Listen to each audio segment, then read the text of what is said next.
So who were some of the guys that stood out to me for the game on Friday night? I'm going to single out DeMarco Helms first off because I thought he played really well. The rookie safety out of Alabama. He had a pass defended. He had I think 7 total tackles, 5 solo tackles, and was just all over the field. I thought he played really well, and I thought you saw some of that ball hawking skills and different things. So that was an encouraging sign from him. So again, I don't know what his long-term prognosis is, but certainly that he looks like a guy who can play.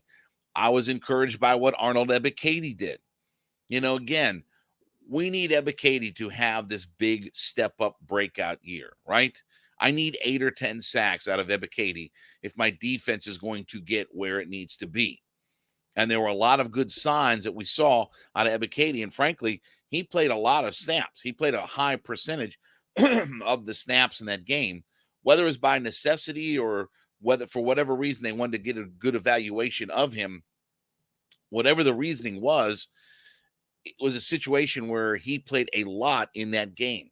And the fact that he stood out, that's encouraging because he's a guy that we're going to count on in the regular season, not just a rotational guy, but he's going to be one of the main guys that we count on defensively.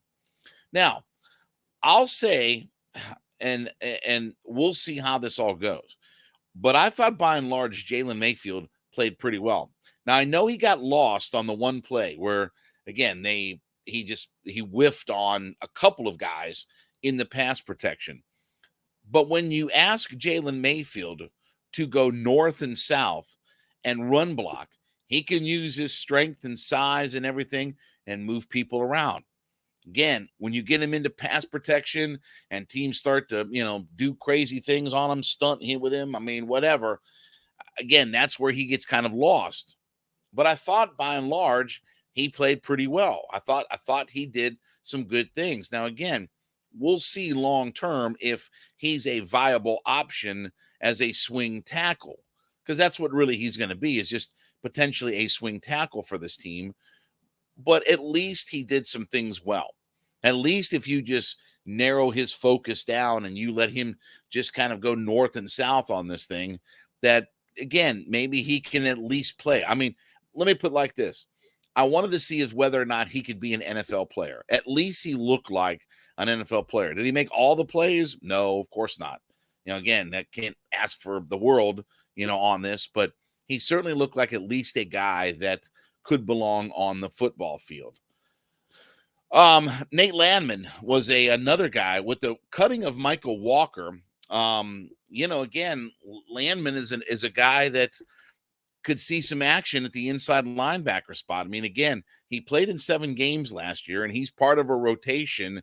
And now that you don't have a Michael Walker, who, again, was sort of your coverage guy, in the inside linebacker spot, Landman's a guy that is looking for some playing time. He had the sack, he had the pass defended. So I thought he did some good things where, again, we're looking for rotational pieces, right? We're looking at guys that, can they come in and be part of our rotation on the defensive side of the football? I thought Landman played pretty well, all things considered. And again, with the Michael Walker, cutting, now we've got to look and see, okay, who's going to play our inside linebacker spots? Obviously, Troy Anderson is going to be one of the guys, but, again, we're kind of thin at that spot. And maybe that's a place where we look at going and adding somebody, off the streets or what have you. But I thought Landman played pretty well in that game. We talked about DeMarco Helms in the breakout that he had. Also, too, D. Alford was another guy who, again, he may get that nickel starting slot. He may end up being our punt returner. That was encouraging, the fact that he had the big punt return for a touchdown in that game. And look, I don't know who's going to ultimately shake out. They played Sexton on the first punt. He took back the first punt. I want to see D. Alford or Penny Hart. And I thought really too, speaking of Penny Hart, I thought that the receivers, the pass catchers, let's call them, because again, we're not doing position football. We're doing positionless football. But I thought the guys who caught passes in the game did a nice job of making catches in traffic. Woodside put the ball into some traffic areas, and I thought that our guys did a good job. I thought Penny Hart had a nice catch. Scotty Miller had a nice catch. I mean, again, it wasn't a plethora. It wasn't 50 passes or whatever like that.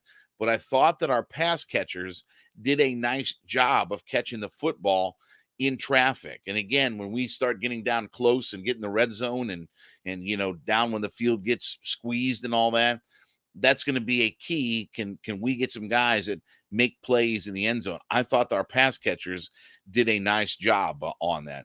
And another guy who, in a crowded backfield, obviously, Godwin Igwebuike, was a guy that 70 yards, 5.4 yards per rush, had the one touchdown, a really nice play on that touchdown.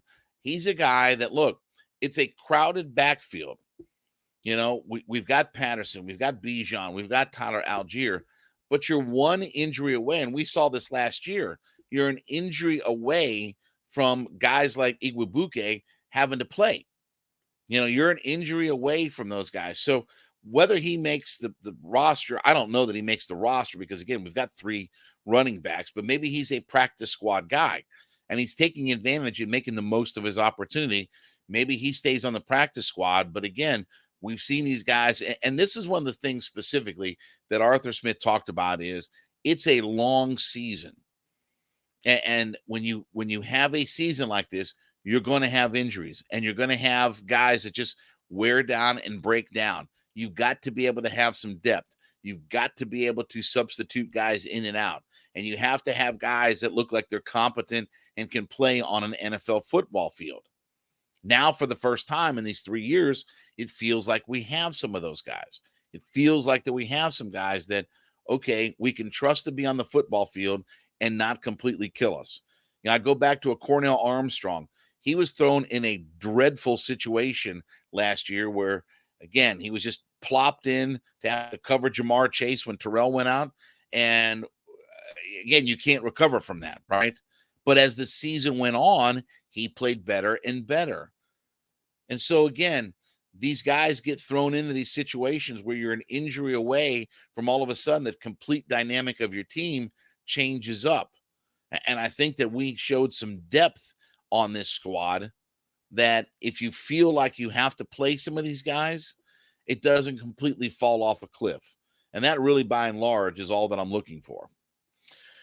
All right, as you make Hittin' Hard your first listen, be sure to go into whatever podcast platform that you listen on and let us know that you're an everyday listener to the program. So we thank everybody so much for being a part of our journey, and certainly we thank you for being a part of this as you're an everyday listener. Let us know that you're an everydayer, as we like to say, that you listen in 5 days a week to the program.